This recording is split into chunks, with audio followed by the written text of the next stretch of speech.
The silver dollar caught the late afternoon sun as it spun through the smoky air of Oak Ridge's town square, where the auction block stood like a gallows for the desperate and downtrodden. Eliza Thornton clutched her father's pocket watch, the last memento of a once prosperous ranching family, as she watched the auctioneer, a portly man with a handlebar mustache and merciless eyes, survey the crowd of cattle barons, land speculators, and dusty cowboys. "Next up," the auctioneer bellowed, his voice carrying across the square, "the Thornton property. 500 acres of prime grazing land, a creek running year-round, and a modest homestead. Starting bid at $300.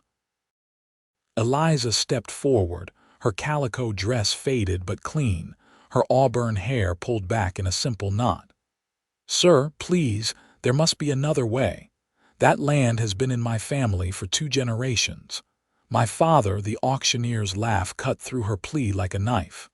"Look here, boys. The little lady thinks her tears are worth more than her daddy's debts." His mockery drew chuckles from the crowd. "Unless you've got $300 hidden in those petticoats, miss, step aside and let the men handle business." Heat rushed to Eliza's cheeks as the crowd's laughter stung worse than the June sun beating down on her uncovered head. 3 months since her father's passing, 3 months of fighting the bank, the creditors, and now this final humiliation. She squared her shoulders, refusing to shed the tears that burned behind her eyes. $300, called out Harrison Blackwell, the owner of the largest cattle operation in the territory. "Though I reckon that's generous for such poor soil." $350, countered James Wilson, the banker who'd foreclosed on the property in the first place. The auctioneer nodded enthusiastically. $350 from Mr. Wilson. "Do I hear 400? Eliza watched in silent despair as the men casually bid on everything she had left in the world. The homestead where she'd been born, where her mother had died, where her father had taught her to ride and shoot and survive. Soon, it would belong to one of these men who saw only profit where she saw memories. $500. The new voice cut through the bidding like a thunderclap. Deep, steady, unfamiliar. The crowd parted as a tall figure stepped forward, hand raised in the universal gesture of a bidder. The auctioneer squinted. "Mr. Xavier Holcomb." The stranger tipped his hat back, revealing a face weathered by sun and wind, keen blue eyes set in a tanned face, and a square jaw shadowed with stubble. He wasn't dressed like the wealthy cattlemen. His clothes were practical, dusty from the trail, his boots well worn. But the gun at his hip looked well maintained, and he stood with the easy confidence of a man who knew his own strength.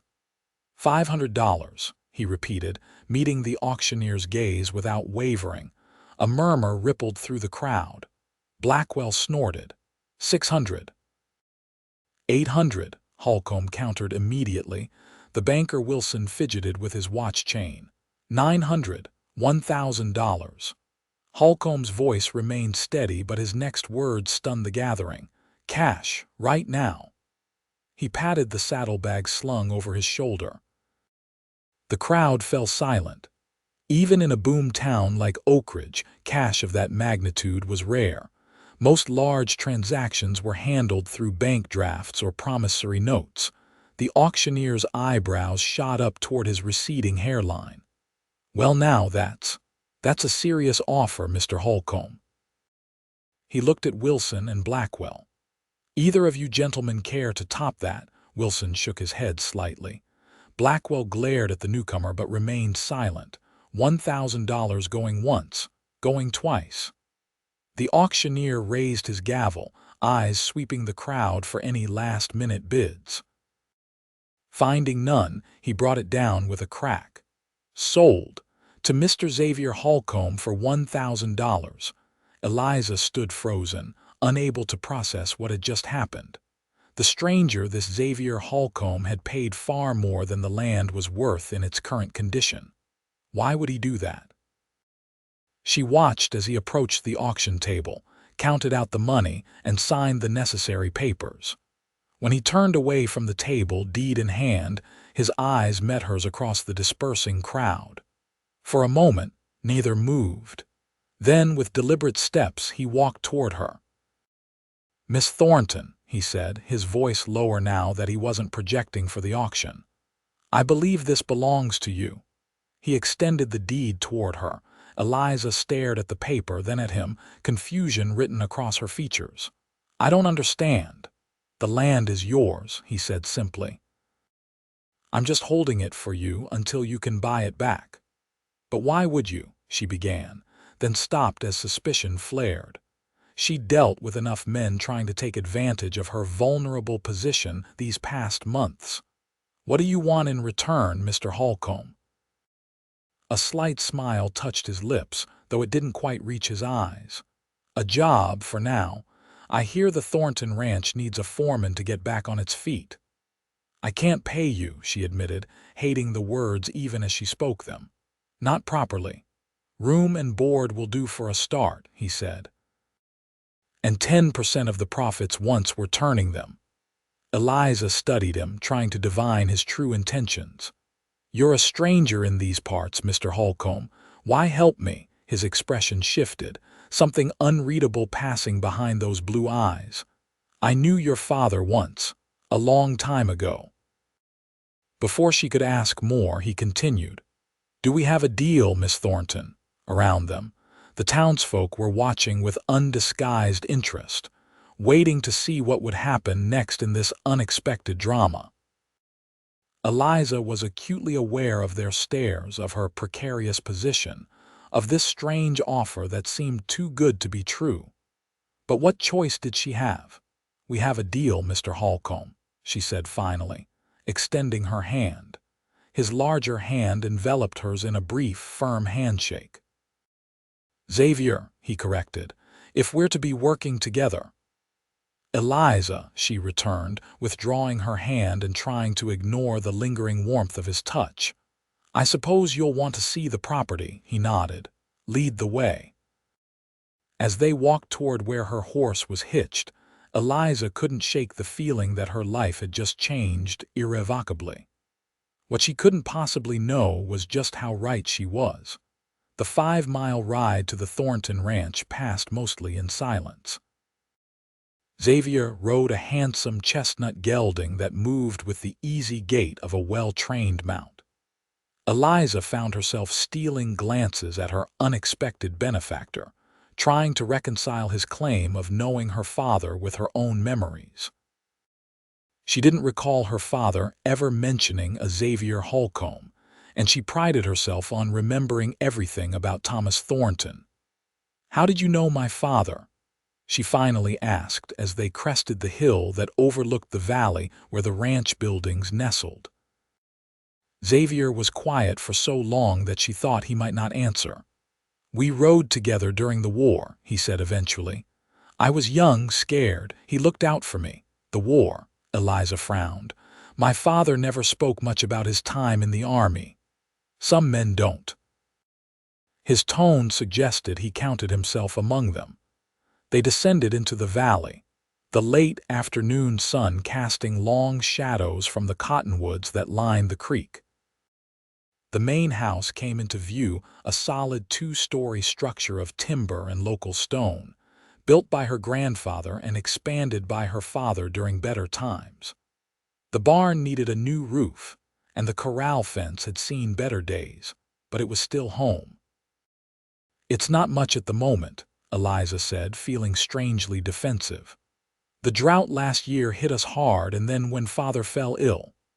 "It's good land," Xavier said, surveying the property with a practiced eye. "Needs work, but the bones are strong." They dismounted in front of the house, and Eliza led him inside. The interior was clean but sparse. She'd sold most of the non-essential furnishings to pay for her father's medical care and funeral. "There's a room at the back of the house for the foreman," she explained, showing him through the main living area to a small but functional bedroom. My father always believed the foreman should be close at hand. Xavier nodded, setting his saddlebags on the simple bed. How many head of cattle are left? Eliza hesitated, embarrassment coloring her cheeks. 43. We had to sell most of the herd last year. If he was dismayed by the small number, he didn't show it. Good breeding stock, the best my father could afford. Mostly Herefords with some Durham blood. That's a start. He removed his hat, revealing dark hair in need of a trim. What about hands? None, she admitted. I had to let the last two go after father died. I've been managing on my own. His eyebrows rose slightly. All the daily chores. By yourself. I'm stronger than I look, Mr. Holcomb. Xavier, he reminded her. And I don't doubt your strength, just the wisdom of trying to run a cattle operation single-handed. She bristled. I didn't have much choice. No, he agreed, his expression softening slightly. I suppose you didn't. He glanced out the window at the setting sun. It's getting late. We can take stock of everything else in the morning. Eliza nodded, suddenly aware of how exhausted she was. The emotional toll of the auction, the unexpected turn of events, and now having a stranger in her home, it was overwhelming. I'll prepare something to eat, she said, moving toward the kitchen. You rest, Xavier countered. I can fend for myself tonight. She wanted to argue but found she didn't have the energy. Very well. Good night, then. Good night, Eliza. She retreated to her bedroom upstairs, listening to the unfamiliar sounds of another person moving about her home. It had been lonely these past months, but there was safety in solitude. Now she'd invited a man she barely knew into her life, her home, based on a claim she couldn't verify and a gesture she couldn't explain. As she prepared for bed, Eliza made a promise to herself. She would accept Xavier Holcomb's help, but she would not become dependent on him. She would learn everything she could, work harder than ever, and find a way to repay him and reclaim her land. And she would discover the true nature of his connection to her father and his real reason for helping her.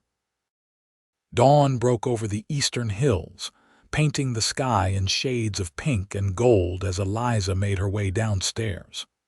She'd always been an early riser, a necessary trait for ranch life, but to her surprise, she found the kitchen already occupied. Xavier stood at the cast-iron stove, a pan of sizzling bacon sending aromatic smoke toward the ceiling. You cook, she observed, pausing in the doorway. He glanced over his shoulder. Man who can't feed himself doesn't last long on the trail. He gestured to the coffee pot. Made coffee, too. Strong, I'm afraid. Strong is good. She poured herself a cup, noting that he'd found the supplies without having to ask. Either he was observant or he'd done some exploring last night after she'd retired. They ate breakfast in surprisingly comfortable silence, watching through the window as the morning light spread across the land. When they finished, Xavier pushed back from the table. I'd like to ride the property today, he said. Get a feel for what we're working with. Eliza nodded. I'll show you. No need to take you away from your chores, just point me in the right direction. Mr. Holcomb, Xavier, she corrected herself. This is still my ranch. I'll be accompanying you. He studied her for a moment, then nodded. As you wish. They spent the morning on horseback, riding the boundaries of the Thornton property. Eliza watched as Xavier took note of the grazing areas, water sources, and natural features with a knowledgeable eye. He asked intelligent questions about the seasonal changes, previous farming attempts, and the neighboring ranches. The creek runs year-round, he asked as they watered their horses at a bend where the water pooled deep and clear. Even during last year's drought, it never went completely dry, Eliza confirmed. Father always said that was what made this land special. He was right.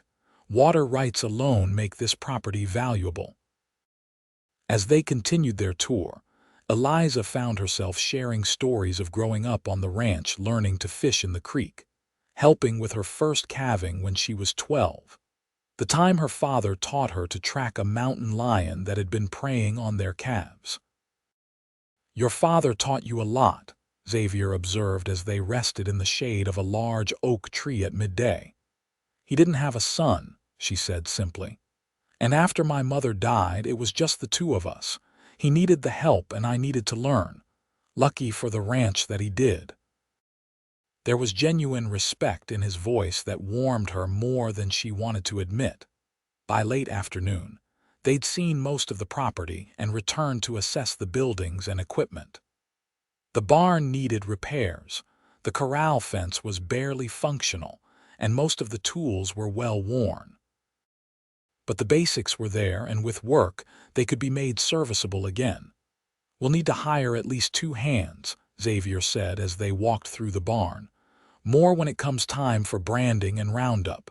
"With what money?" Eliza asked. "We have 43 head of cattle, most of which we need to keep for breeding if we're going to rebuild the herd." Xavier considered this. "There's timber on the north side of the property. We could harvest some, sell it to the sawmill in town. Not enough to get rich, but maybe enough to hire help and make repairs." Eliza frowned. "That forest has been there since my grandfather's time." "We'd only take what we need," he assured her. "Selective cutting. It's good forest management anyway." She had to admit it was a practical solution. "All right, but I want to mark which trees can be cut myself." "Fair enough." He looked around the barn one more time. "We should start on the roof tomorrow. Rain's coming." Eliza raised an eyebrow. "The sky's clear." "My shoulder says different," he replied, rolling the joint in question. "Old injury. Never lies about rain." She wanted to ask how he'd been injured, if it had happened during the war, if her father had been there, but something in his expression told her not to pry. Not yet. They returned to the house as the sun was setting, both tired from the day's assessment. After a simple dinner, Xavier excused himself to clean his rifle at the kitchen table, while Eliza worked on mending by the light of an oil lamp in the living room. The domesticity of the scene struck her, how quickly they'd fallen into a routine, as if they'd known each other for years rather than a day. "Tell me about the neighbors," Xavier said after a while, his voice carrying from the kitchen. "The closest is the Circle B ranch to the east, owned by Harrison Blackwell, the man who was bidding against you yesterday. He's been trying to buy this land for years." She set down her mending. "To the north is mostly small homesteaders. To the west, the Preston family runs sheep, which Blackwell hates. And south is Comanche territory, according to the treaties, though that doesn't stop some ranchers from grazing there illegally." Xavier nodded thoughtfully. "Blackwell strike you as the type to respect Indian treaties?" "Hardly," Eliza snorted. "He's been pushing boundaries for as long as I can remember." "Good to know." He finished with his rifle and came to stand in the doorway between the rooms. "Any other local politics I should be aware of?" Eliza hesitated, then decided honesty was best. "People will talk about me having an unmarried man living on the property. It doesn't matter that you're the foreman."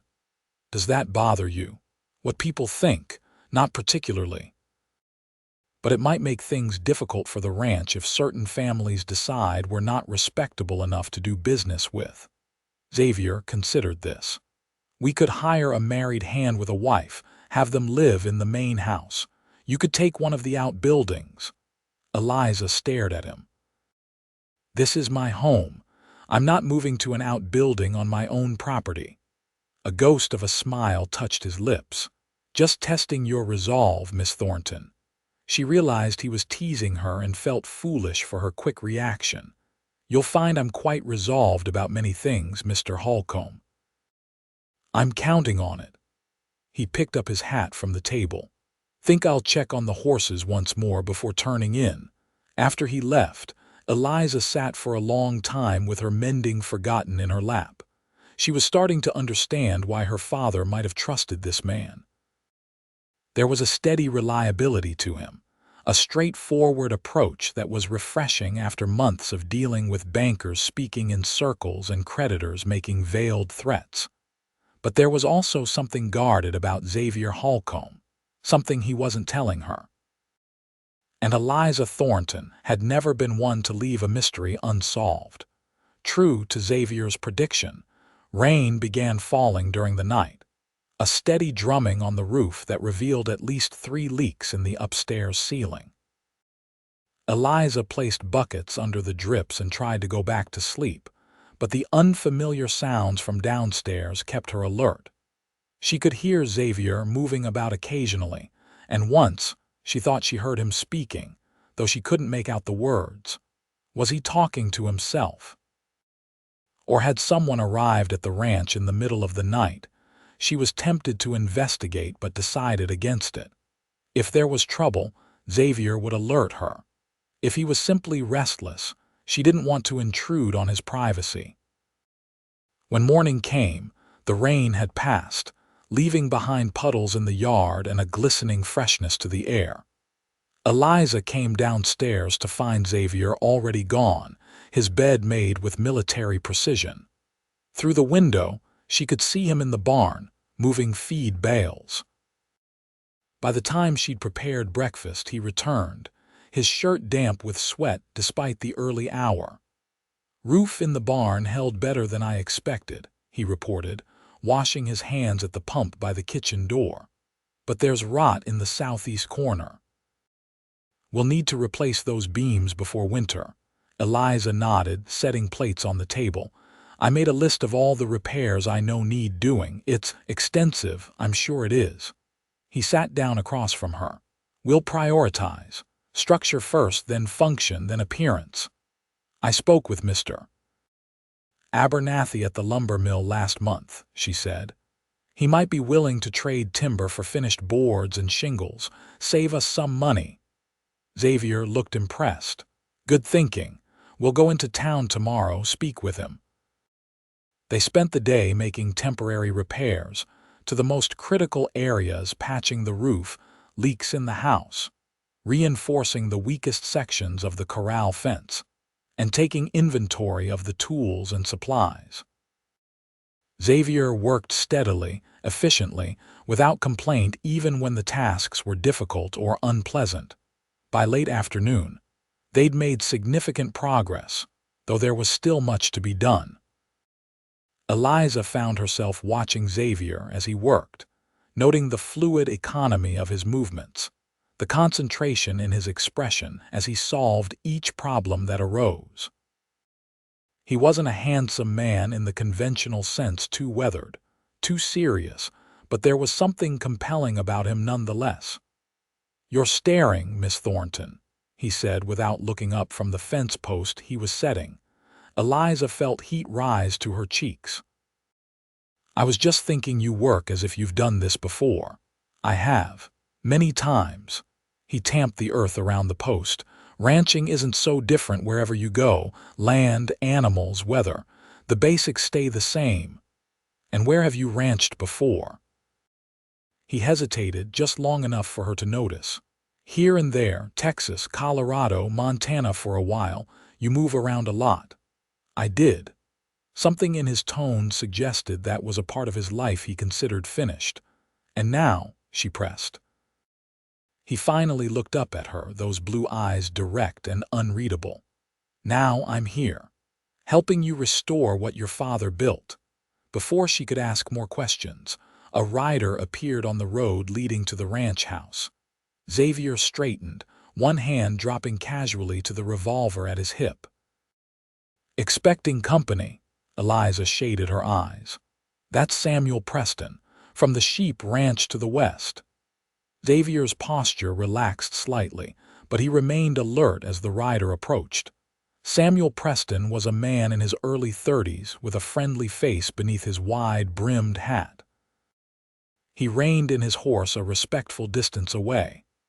"Afternoon, Miss Thornton," he called. Heard you had some excitement at the auction yesterday. News travels fast, Eliza replied, walking forward to greet him. Samuel, this is Xavier Holcomb, my new foreman. Xavier Samuel Preston. The men exchanged nods. Pleased to meet you, Samuel said. Any friend of the Thorntons is a friend of the Prestons. Appreciate that, Xavier replied, his tone neutral but not unfriendly. Samuel turned back to Eliza. My mother sent me with an invitation. Sunday dinner after church. She says it's been too long since you joined us, and she wants to meet your foreman. Eliza smiled genuinely for the first time that day. Martha Preston had been kind to her after her father's death, bringing food and offering comfort without prying or judgment. Please tell her we'd be delighted. Samuel beamed. Excellent, she'll be pleased. He glanced at Xavier. Don't worry about dressing fancy, we're simple folk. Noted, Xavier said with a slight nod. After Samuel departed, promising to relay the acceptance to his mother, Xavier gave Eliza a questioning look. The Prestons have been neighbors for 20 years, she explained. They're good people. Martha Preston was friends with my mother and she's been maternal toward me since father died. Sounds like you could use a friend or two, Xavier observed. Couldn't we all? She countered, then returned to the task at hand. Let's finish this section of fence before sundown. They worked side by side until the light began to fade, the shared labor creating a comfortable rhythm between them. That night, as they sat on the porch watching fireflies blink in the gathering darkness, Eliza found herself more at ease than she'd been in months. Thank you, she said suddenly. Xavier glanced at her.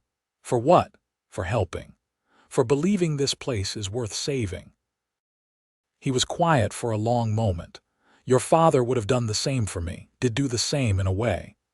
Will you tell me about it someday? She asked softly. About how you knew him. The darkness hid his expression, but she heard the slight change in his breathing. Someday, he agreed. When the time is right. It wasn't the answer she wanted, but it was honest. And for now, that would have to be enough.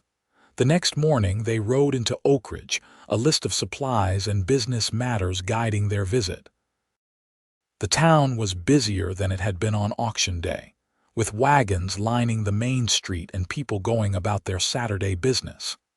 Eliza was acutely aware of the glances and whispers that followed them as they made their way toward the lumber mill. Ignore them, Xavier said quietly, riding beside her. People always talk.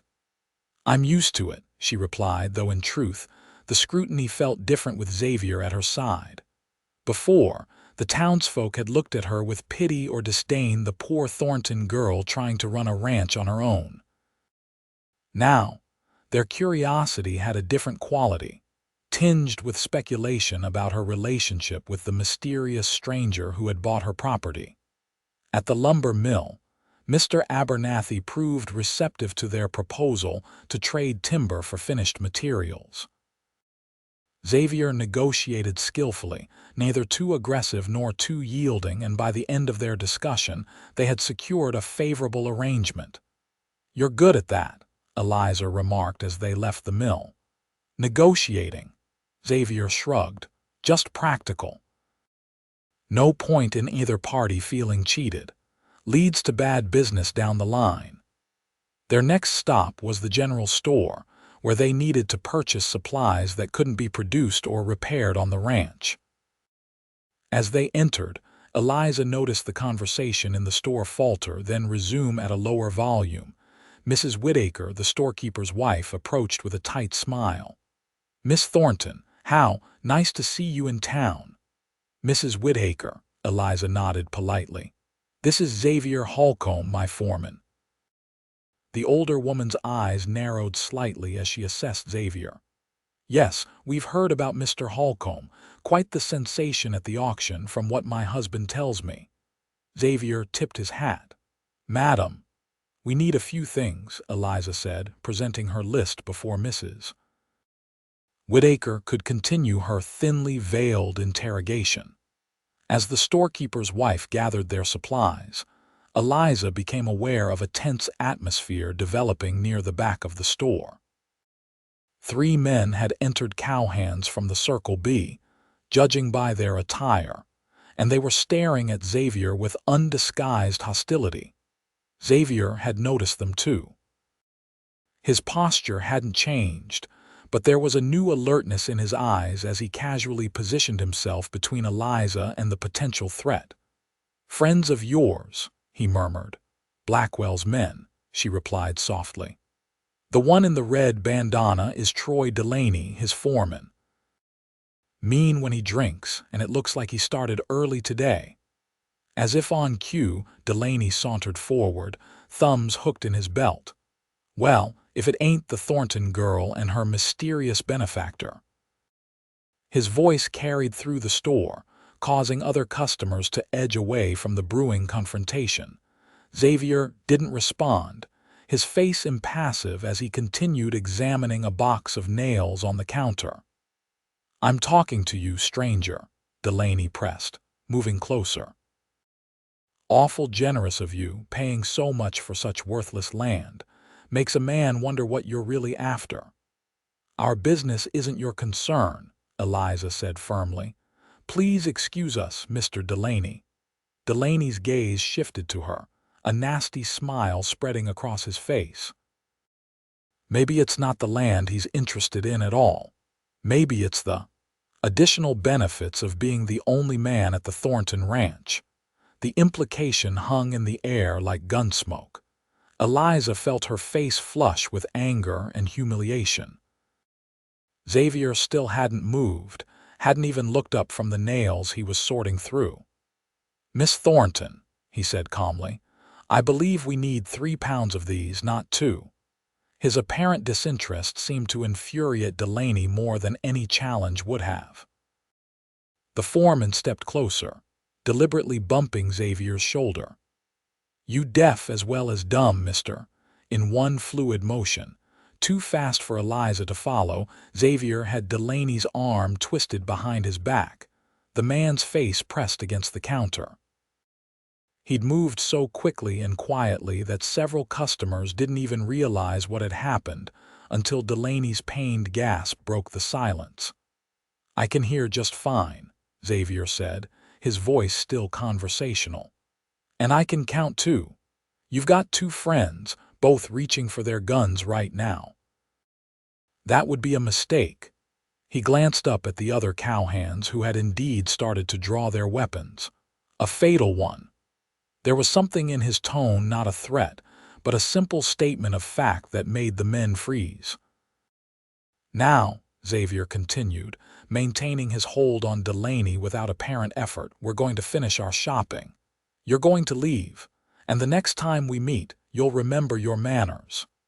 He released Delaney with a slight shove. The foreman stumbled, his face red with rage and embarrassment.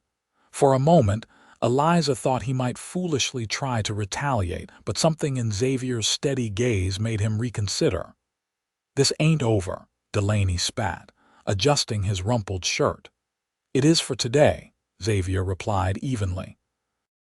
The 3 men backed out of the store, Delaney's eyes promising future retribution.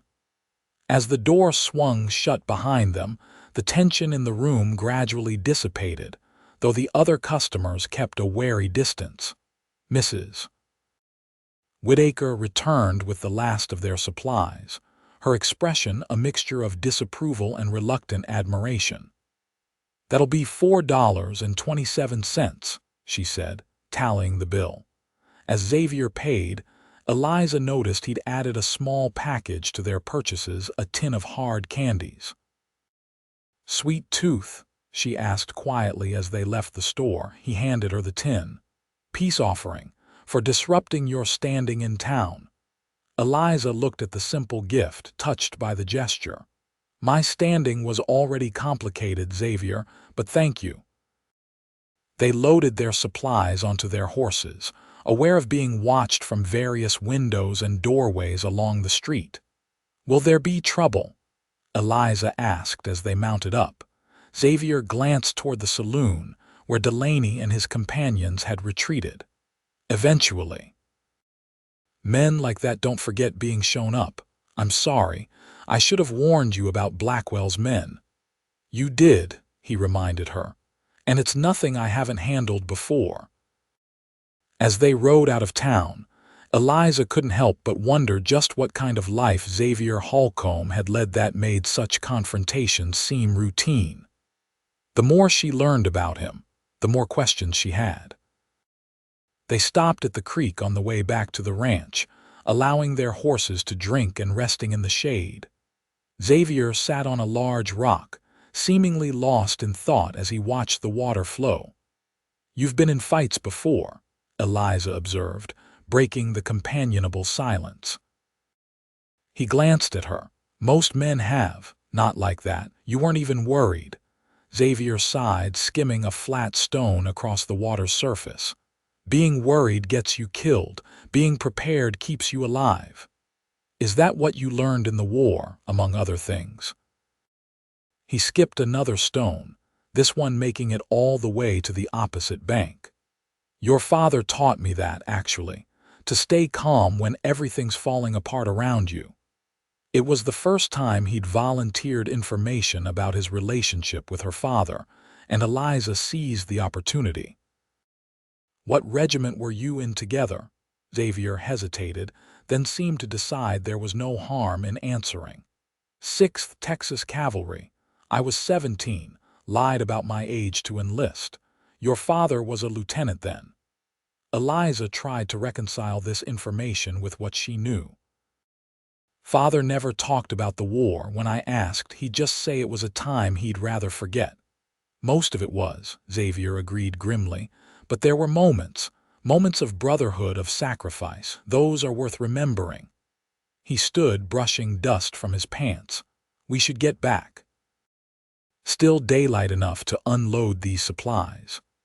Eliza wanted to ask more questions, but she recognized the closing of a door in his manner. She'd learned something today, a small piece of the puzzle that was Xavier Holcomb, and for now, that would have to be enough. The next morning was Sunday, and Eliza dressed in her best dress, a blue calico that had once been her mother's, altered to fit her slimmer frame. She'd noticed Xavier polishing his boots the night before, and when he emerged from his room, he was wearing a clean white shirt and a dark vest she hadn't seen before. "You clean up well, Mr. Holcomb," she observed, trying not to stare at the transformation. Without the dust of work and with his hair neatly combed, he looked younger, less weathered, though no less imposing. "As do you, Miss Thornton," he replied, his eyes briefly taking in her appearance before returning to her face with respectful speed. They rode to the small church in Oak Ridge, arriving just as the bell was ringing to call the faithful to worship. Eliza was conscious of the stairs as she and Xavier dismounted and tied their horses. Word of the confrontation at the general store had clearly spread. Inside the church, they took seats near the back, but not before Martha Preston spotted them and waved enthusiastically, patting the space on the pew beside her. With a resigned smile, Eliza led the way to join the Preston family, aware that this would only fuel the town's speculation. "Eliza, dear, you look lovely," Martha whispered, embracing her warmly. "And this must be Mr. Holcomb. Samuel told us all about you." Xavier nodded politely. "Mrs. Preston, thank you for the dinner invitation." "Nonsense, we're delighted." It's so important for Eliza to have proper help at the ranch. "We've been worried about her, haven't we, George?" George Preston, a soft-spoken man with kind eyes, nodded. "Indeed. Ranch is no place for a woman alone." Eliza bit back a retort about her capabilities, reminding herself that the Prestons meant well. Xavier, sensing her tension, smoothly changed the subject, asking George about his sheep operation until the service began. The sermon that day was about the Good Samaritan, and Eliza couldn't help glancing at Xavier during the minister's description of helping strangers in need. He sat attentively, his expression revealing nothing of his thoughts, though his fingers occasionally traced a small scar on his left hand, a nervous habit she'd noticed before. After the service, they rode with the Prestons to their ranch, a modest but well-kept property about 3 miles west of town. Unlike the Thornton place, which had been built for cattle, the Preston ranch was designed around sheep farming, with different fencing and grazing arrangements. Martha Preston proved to be an excellent cook, and the Sunday dinner was the most abundant meal Eliza had enjoyed in months. She watched as Xavier interacted with the family, answering questions about his background with carefully selected details, deflecting personal inquiries with good humor, and showing genuine interest in their operation. "You mentioned you worked in Montana," George said as they enjoyed coffee after the meal. "Sheep country up there. Ever work with them?" "For a season," Xavier admitted. "Different challenges than cattle." "That's putting it mildly," George chuckled. "You ever consider diversifying at the Thornton place? Sheep can graze land that cattle find less appealing." Xavier glanced at Eliza. "That would be Miss Thornton's decision." "It's something to consider," Eliza said diplomatically, though the idea of adding sheep to their already overwhelming list of challenges seemed daunting. "The wool market is strong right now," Samuel added. "Less volatile than beef prices." The conversation continued, touching on various aspects of ranching and local affairs. Eventually, Martha steered Samuel and his father out to check on a new lamb, leaving Eliza alone with Xavier in the parlor. "They're good people," Xavier observed quietly. Eliza nodded. "They've always been kind to me, even when—" She hesitated. "Even when others weren't," he finished for her. "Yes," she traced the pattern on her cup. "After Father died, many people in town changed toward me. Some offered help that came with conditions I wasn't willing to accept. Others simply wrote me off, assuming I'd fail and have to sell. And yet you're still here." "Barely," she admitted. "If you hadn't intervened at the auction, you'd have found another way," he said with unexpected conviction. "You're Thomas Thornton's daughter. Giving up isn't in your blood." The simple faith in his words warmed her more than she wanted to admit. Before she could respond, the Prestons returned, and the moment passed. As they prepared to leave, Martha pressed a basket of food into Eliza's hands. "Just some leftovers and preserves," she insisted when Eliza tried to decline. "George always says I make enough for an army." They rode home in the golden light of late afternoon, the peaceful Sunday creating a temporary bubble of tranquility that Eliza wished could last. Tomorrow would bring more work, more challenges, more uncertainty. But for now, with the basket of food secured to her saddle and Xavier riding beside her, she felt something she hadn't experienced in a long time: hope. The following weeks fell into a rhythm of hard work and gradual progress. True to his word, Xavier arranged for selective timber harvesting on the north side of the property, personally marking trees with Eliza to ensure they took only what was necessary. The income from the lumber allowed them to hire 2 Hands brothers named Paul and Michael Donovan, experienced cowboys who had been looking for work since their previous employer had sold his ranch and moved east. With 4 people working instead of 2, repairs to the buildings accelerated. The barn roof was properly fixed, the corral rebuilt, and the house received much-needed attention. Xavier proved to be skilled at carpentry, fashioning new cabinets for the kitchen when Eliza mentioned the old ones were barely holding together. They developed a comfortable routine. Mornings began early, with coffee and a quick breakfast before the day's work. Evenings often found them on the porch, discussing the day's progress and planning for tomorrow. Sometimes they sat in companionable silence, Eliza reading one of her father's books while Xavier cleaned his guns or whittled small figures from scraps of wood. Eliza found herself watching him during these quiet moments, noting the precision of his movements, the concentration in his expression. There was something soothing about his presence, a steadiness that made her feel safe without feeling diminished. One evening, about a month after Xavier had arrived, Eliza finally gathered the courage to ask more about his past. "You said you knew my father during the war," she began, setting aside her book. "But that was 15 years ago. What happened in between?" Xavier's hand stilled on the piece of wood he was shaping. For a moment she thought he might deflect the question as he had before, but instead he sighed. "A lot of things, none of them particularly remarkable."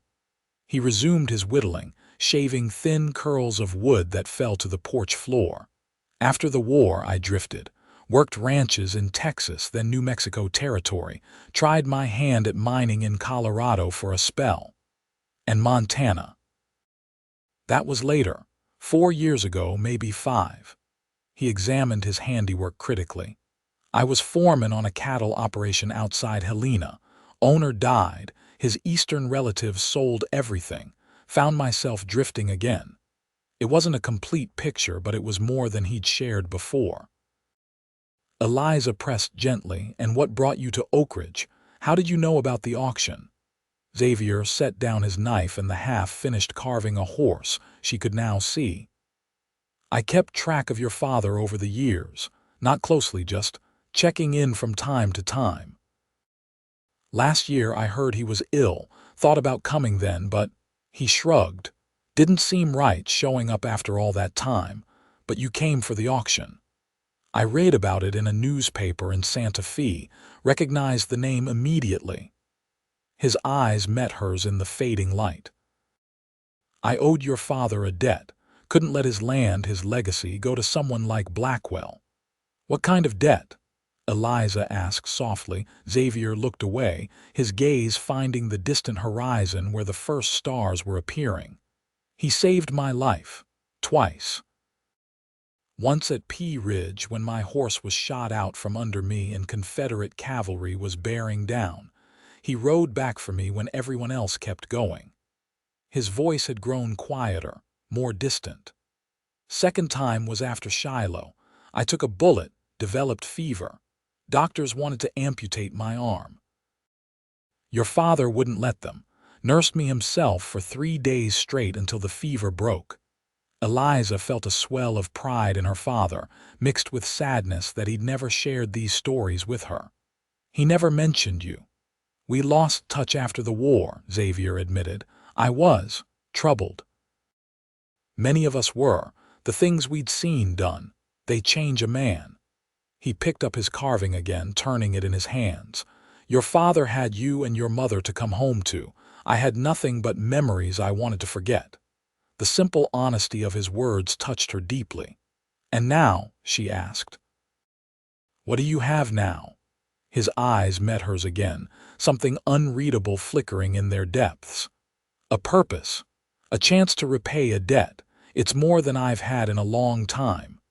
Before she could respond, the sound of approaching horses broke the evening stillness.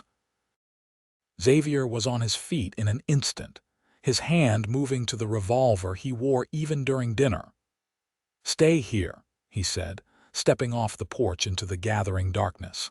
Eliza ignored the instruction, following him into the yard as 3 riders emerged from the shadows. She recognized Troy Delaney immediately, along with the 2 hands who had been with him in the general store.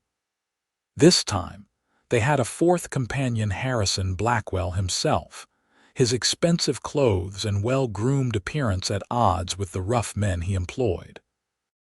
"Evening, Miss Thornton," Blackwell called, his tone falsely cordial.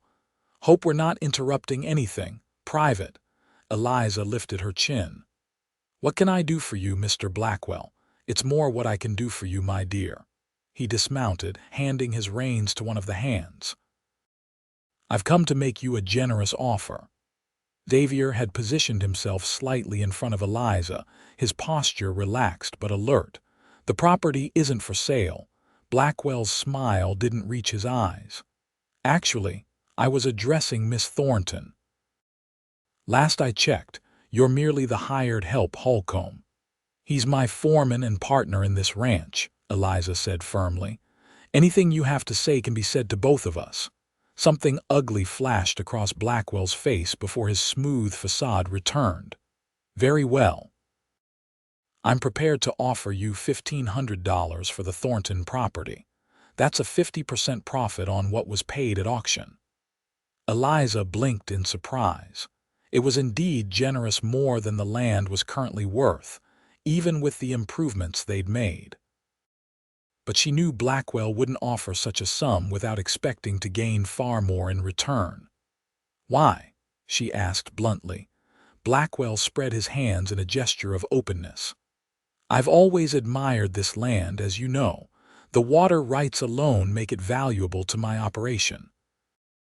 And frankly, Miss Thornton, running a ranch is difficult work. With this money, you could establish yourself comfortably in town, perhaps open a small business more suited to a woman of your refinement. The condescension in his tone made Eliza's blood boil, but she kept her voice level. Thank you for your offer, Mr. Blackwell, but as Mr. Holcomb said, the property isn't for sale. Blackwell's pleasant expression hardened. I suggest you reconsider. Ranching is a dangerous business. Accidents happen, cattle disappear, fires start. He glanced meaningfully at the newly repaired barn, especially to those who lack the resources to protect what's theirs. Is that a threat? Xavier asked quietly. Merely an observation about the realities of frontier life. Blackwell turned back to Eliza. Think about it, my dear. $1,500 is life-changing money. This offer won't remain open indefinitely. How long do I have to consider? Eliza asked, ignoring Xavier's sharp glance. Blackwell smiled, clearly believing he'd made progress. Let's say 1 week. I'll return next Sunday for your answer. We'll let you know then, she said noncommittally. With a tip of his hat, Blackwell remounted his horse. Good evening, Miss Thornton. Mr. Holcomb. He nodded to his men, and the 4 riders departed, Delaney casting a final hostile glance over his shoulder. As soon as they were out of earshot, Xavier turned to Eliza. You're not actually considering his offer. It wasn't a question, but she answered anyway. Of course not, but there was no point in antagonizing him further tonight. Xavier studied her face in the moonlight, then nodded slowly. Smart, but he won't take rejection well when it comes. I know. She looked toward where the riders had disappeared into the darkness. What do you think he really wants? The water, Xavier said without hesitation. This drought's been going on for nearly 2 years. Your creek is one of the few reliable water sources in the area. Control that, and you control who survives the dry seasons. Eliza nodded thoughtfully. We should warn the Prestons. If Blackwell's desperate enough to threaten us, he might move against them too. I'll ride over tomorrow, Xavier agreed. And we should take precautions here. I don't trust Delaney to wait for Blackwell's diplomacy to fail before taking matters into his own hands. That night, Eliza found sleep elusive. The encounter with Blackwell had shaken her more than she wanted to admit. Not because of his threats, she'd faced those before, but because of the calculating look in his eyes when he'd watched her interaction with Xavier. As if he'd identified a new weakness to exploit. And perhaps he had. Because somewhere during these weeks of working side by side, of quiet evenings and shared purpose, Eliza had developed feelings for Xavier Holcomb that went beyond gratitude or friendship. Feelings that complicated an already precarious situation. She tried to dismiss these thoughts as foolishness. Xavier had made no indication that he saw her as anything more than his former commander's daughter, an obligation to be fulfilled. And even if he did share her feelings, what future could they have? He was a drifter by his own admission, a man with a troubled past and no roots. She was tied to this land by blood and history and determination. Yet as she finally drifted toward sleep, her last conscious thought was of Xavier's face in the lamplight, and the way his eyes had held hers when he spoke of having a purpose again. The next morning, Eliza rose early and found Xavier already in the kitchen, a pot of coffee brewing on the stove. He looked as if he'd slept as poorly as she had, with shadows under his eyes and a tension in his shoulders that hadn't been there before. "I've been thinking about Blackwell's offer," she said without preamble. Xavier's expression hardened. "There's nothing to think about." "Not about accepting it," she clarified. "About why now. He's wanted this land for years, made offers to my father repeatedly. But he never offered this much, and never with threats attached." Xavier poured 2 cups of coffee, handing one to her. "Could be the drought. Could be he's expanding his operation and needs the grazing land. Or it could be something else entirely," Eliza mused, warming her hands on the cup. "Something we don't know about." "Like what?" "I'm not sure. But my father always said when someone's willing to pay more than something's worth, they know something you don't." She took a sip of the strong coffee. "I think we should find out what that is before Blackwell returns on Sunday." Xavier nodded slowly. "I'll ask around in town when I go for supplies tomorrow. People talk, especially at the saloon." "I'll come with you," Eliza decided. "I need to speak with the banker anyway, and 2 sets of ears are better than 1. For a moment, she thought he might object to her accompanying him, but instead, he simply nodded. "We'll go together then." After breakfast, Xavier rode to the Preston ranch as promised while Eliza worked with the Donovan brothers to move their small herd to fresh grazing land. The physical labor helped clear her mind, allowing her to think more strategically about their situation. By the time Xavier returned in the late afternoon, she had formulated the beginnings of a plan. She found him in the barn, examining the rifles they kept there. "How were the Prestons?" she asked, watching as he cleaned the barrel of her father's old Winchester. "Concerned, but not surprised," Xavier replied. "Blackwell's been pressuring all the small ranchers in the area. Offered to buy the Prestons out last month, though for considerably less than he offered you." "Did they happen to mention why they think he's suddenly so interested in acquiring land?" Xavier paused in his work. "Samuel had a theory. Said he'd heard rumors that the railroad might be planning a spur line through this area, connecting to the main track at Silverton." Eliza's eyes widened. "A railroad spur would change everything: property values, access to markets." "Exactly. Land that's worth hundreds now could be worth thousands once the tracks are laid." He resumed cleaning the rifle. "But it's just a rumor, nothing confirmed." "We need to find out if it's true," Eliza said decisively. "If Blackwell knows something definite about the railroad plans, it would explain his sudden generosity and his urgency." Xavier nodded. "We can ask around tomorrow in town, but we should be careful. If there is a railroad deal in the works and Blackwell is involved, he won't take kindly to us poking into his business." "We'll be discreet," Eliza promised. "And in the meantime, we should prepare for less diplomatic approaches from our neighbor." "Already on it," Xavier said, gesturing to the weapons he was maintaining. "I've asked the Donovans to take turns keeping watch at night, and I've moved my bedroll to the front room near the door." Eliza frowned. "You don't have to sleep on the floor." "The house is sturdy, and it's not about comfort," he interrupted gently. "It's about response time. If Delaney or his friends decide to pay a midnight visit, I want to be the first thing they encounter." The matter-of-fact way he discussed the possibility of violence should have frightened her, but instead, Eliza found it reassuring. Xavier wasn't underestimating the threat, nor was he overreacting. He was simply preparing as he did for everything. "Very well," she conceded. But take my father's old bedroll from the storage chest. It's better than whatever you've been using." A small smile touched his lips. "Yes, madam." The next day, they rode into Oakridge together, arriving mid-morning when the town was bustling with activity. They separated at the main street Eliza, heading to the bank to discuss their modest account, and Xavier making his way to the telegraph office to send inquiries about cattle prices in neighboring territories.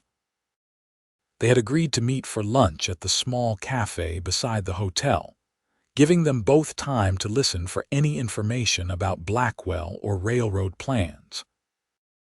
Eliza completed her banking business quickly, then made a point of visiting several shops where the proprietors' wives were known for their knowledge of local affairs. At the dressmaker's, while ostensibly examining fabric for a new apron, she casually mentioned hearing about possible railroad expansion. "Oh my, yes," Mrs. Henderson, the dressmaker, replied eagerly. "My husband heard it from Mr. Wilson at the bank. They're surveying already, though very quietly. Not everyone is happy about the prospect, you understand."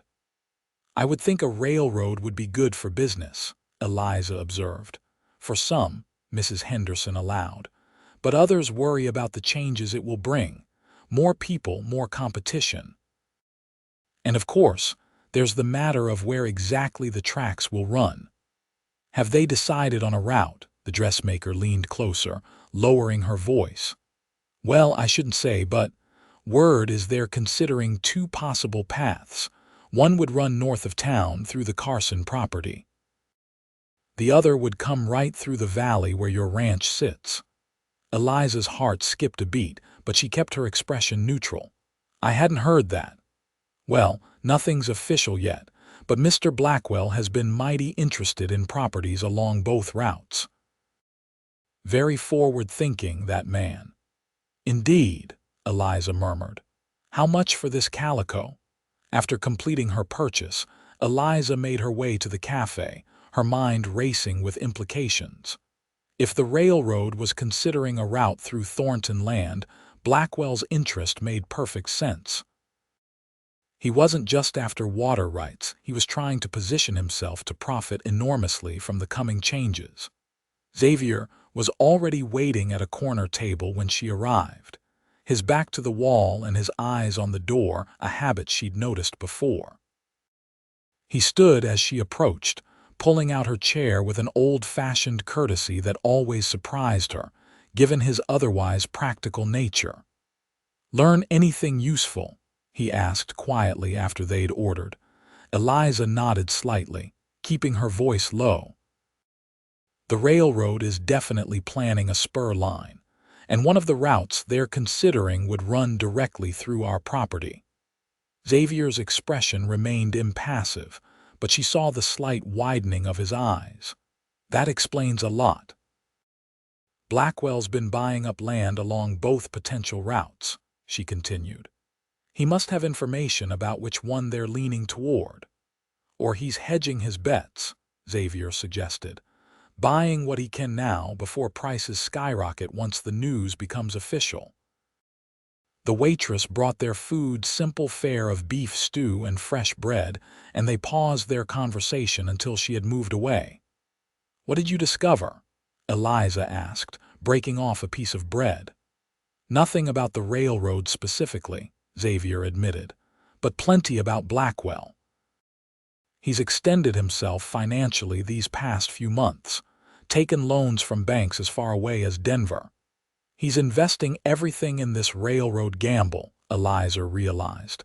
"If he guesses wrong about the route, he'd be ruined," Xavier finished, "which makes him desperate.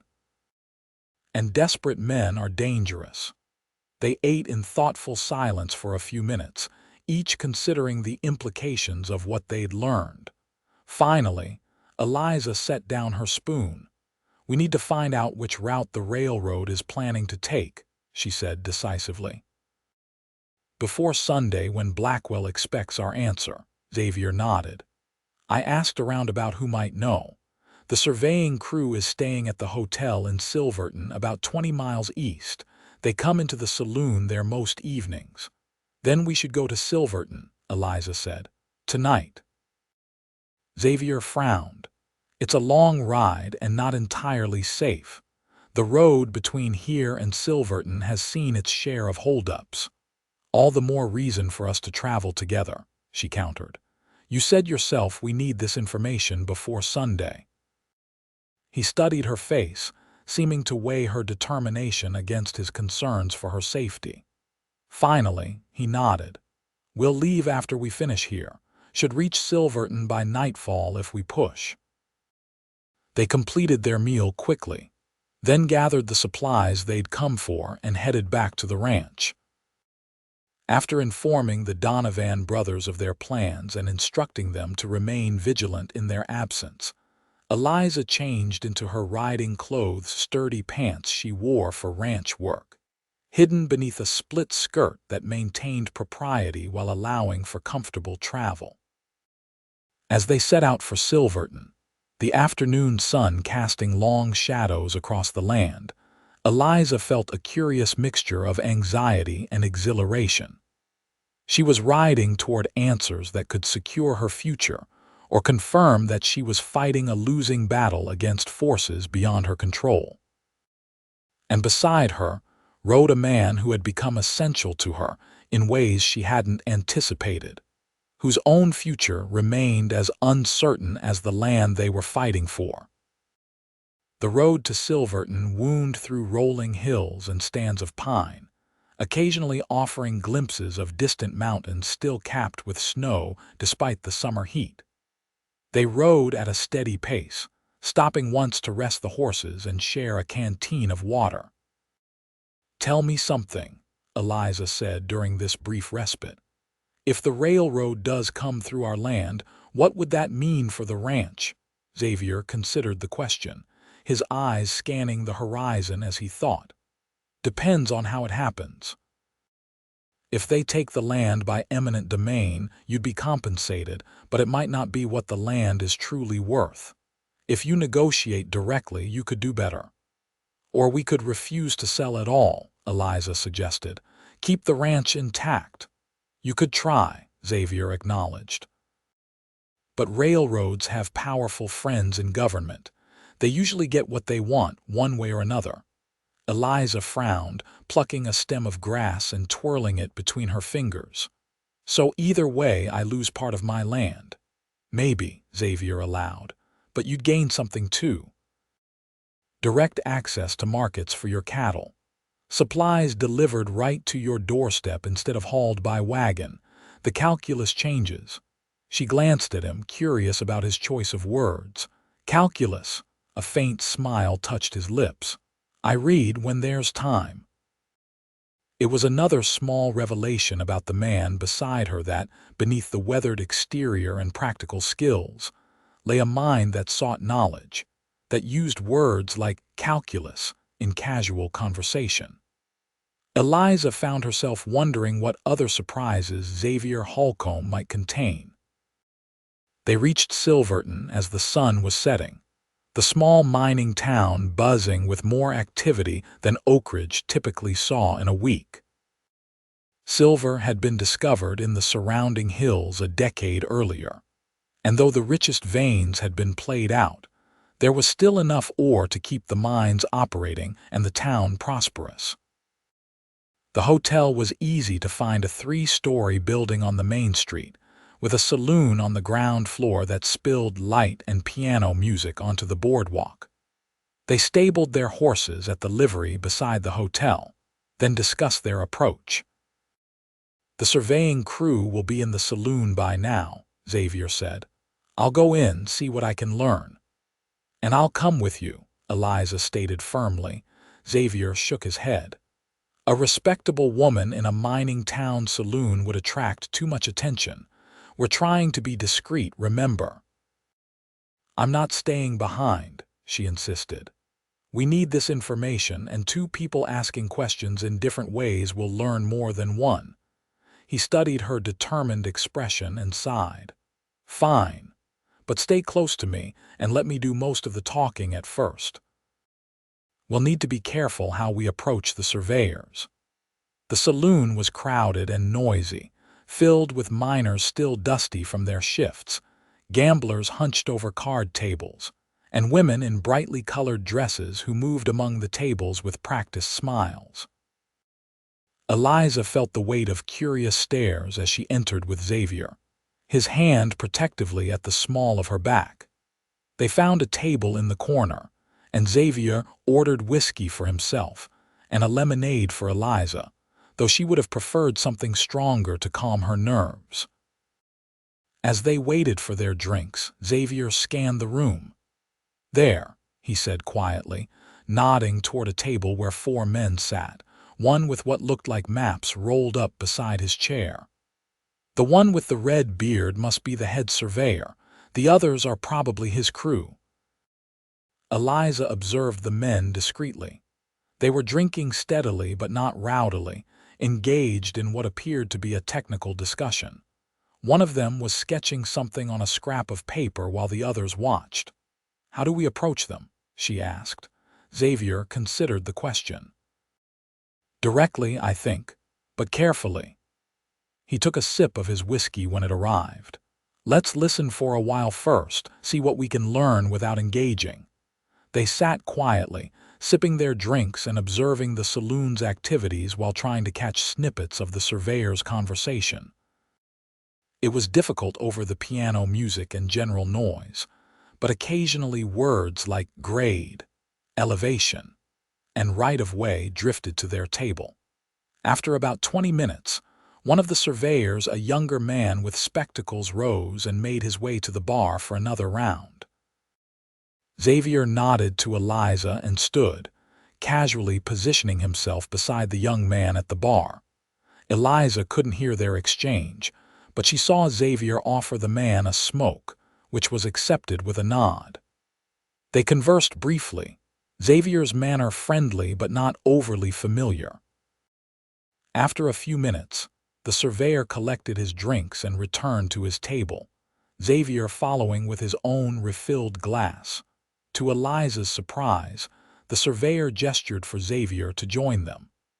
After a moment's conversation, Xavier turned and beckoned to her. Heart pounding, she rose and made her way across the saloon to the surveyor's table. "Gentlemen, this is my associate, Miss Thornton," Xavier said as she approached. "Miss Thornton, these are the men mapping the future of this territory." The red-bearded man who appeared to be the leader stood and offered his hand. "Miles Garrett, Chief Surveyor for the Denver and Rio Grande. These are my colleagues, Mr. Simmons, Mr. Fowler, and Mr. Reed." He gestured to the empty chair beside Xavier. "Please join us." As Eliza took her seat, she noted that Xavier had introduced her by her real name. He'd opted for honesty rather than deception, a risk, but perhaps a calculated one.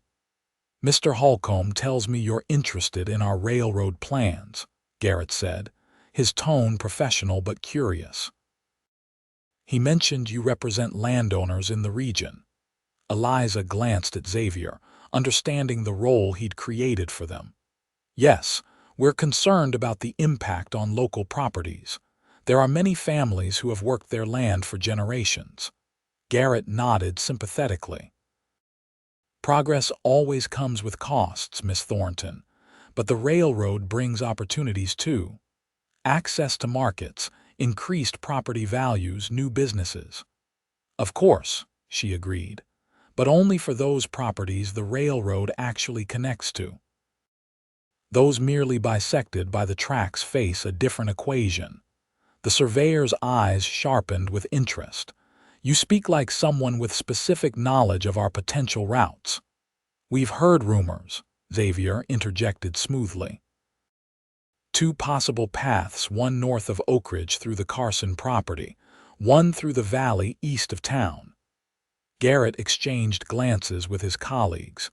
"You seem well informed for people relying on rumors." "Information is valuable," Eliza said simply. "Especially when decisions affecting livelihoods are being made behind closed doors." The chief surveyor studied her for a long moment, then seemed to come to a decision. "What exactly do you want to know, Miss Thornton?" "Which route the railroad has decided to take," she replied directly. "And when the decision will be announced publicly." Garrett stroked his beard thoughtfully. "That's sensitive information. The company doesn't want land speculation driving up prices before they've secured the necessary rights of way." "Understandable," Xavier said. "But it seems some people already have access to this information." He didn't mention Blackwell by name, but his implication was clear. Garrett frowned. "If that's true, it represents a serious breach of confidence." He leaned forward, lowering his voice. "Look, I can't tell you definitively which route the company will choose. That decision won't be finalized until next month. But you must have a recommendation," Eliza pressed, "based on your surveys." The surveyor hesitated, then nodded slightly. "My recommendation will be for the northern route, through the Carson property. The grade is gentler, requiring less excavation and fewer bridges. It's simply more economical from an engineering perspective." Eliza felt a surge of both relief and concern. If the railroad chose the northern route, her property would be spared, but Blackwell's intense interest in her land remained unexplained. "When will this recommendation be submitted?" Xavier asked. "I deliver my final report to the company directors next week," Garrett replied. "They typically follow the chief surveyor's recommendation unless there are outside factors at play." "Such as?" Eliza prompted. Garrett's expression grew cautious. "Political considerations, financial incentives. I'm an engineer, Miss Thornton. I deal in grades and curves and load-bearing capacities. Others handle the business and political aspects." Xavier and Eliza exchanged glances, both recognizing the implication. The technical recommendation might favor the northern route, but the final decision could be influenced by other factors including, potentially, bribes or political pressure. "Thank you for your candor, Mr. Garrett," Eliza said sincerely. "We won't take any more of your time." As they rose to leave, Garrett touched her arm lightly. "Miss Thornton, a word of advice. Whatever land you or your clients hold, don't make any irreversible decisions until the railroad's plans are officially announced. The winds can shift quickly in these matters." Eliza nodded her understanding, and they bid the surveyors good night. As they made their way out of the saloon, she could feel Xavier's protective presence close behind her, his hand occasionally touching her elbow to guide her through the increasingly rowdy crowd. Outside, the night air was cool and fresh after the smoky confines of the saloon. They walked slowly toward the hotel, processing what they'd learned. "If the railroad follows the surveyor's recommendation, Blackwell's interest in our land makes no sense," Eliza said quietly. "He's too shrewd to invest so heavily based on mere speculation," Xavier nodded. "Unless he knows something we don't, or unless he's planning to influence the final decision." "How would he do that? Money? Politics? Both?" Xavier's expression was grim. "Blackwell has connections in the territorial government, and he's been borrowing heavily, according to what I heard in town." "You think he's raising capital to bribe the railroad directors?" Eliza asked, alarmed by the possibility. "It's one explanation. There could be others." He glanced at the hotel. "It's late. We should get rooms for the night and head back early tomorrow." The clerk at the hotel desk informed them that only one room was available due to the mining convention in town. Xavier immediately offered to find accommodation elsewhere, but Eliza, practical as always, overruled him. "Don't be ridiculous. The room surely has 2 beds and we've been riding all day. I trust you, Xavier." The clerk, who had been watching this exchange with barely concealed interest, handed over the key. "Room 204, second floor. And yes, madam, there are 2 beds." The room was small but clean, with a window overlooking the main street and, as promised, two narrow beds separated by a nightstand. Eliza set down her small traveling bag, suddenly very aware of the intimate situation despite its practical necessity. Xavier seemed equally conscious of the impropriety, keeping a careful distance as they prepared for sleep. He insisted on taking the bed nearest the door, just in case, he said, though whether he meant in case of danger or to protect her reputation if someone entered unexpectedly, Eliza wasn't sure. As they settled into their respective beds, the lamp extinguished between them, Eliza found herself acutely aware of Xavier's presence in the darkness, the sound of his breathing, the slight creak of the bed frame as he shifted position. "What do you think Blackwell will do when we refuse his offer?" she asked softly, finding it easier to speak in the concealing darkness. There was a pause before Xavier answered. "He'll escalate.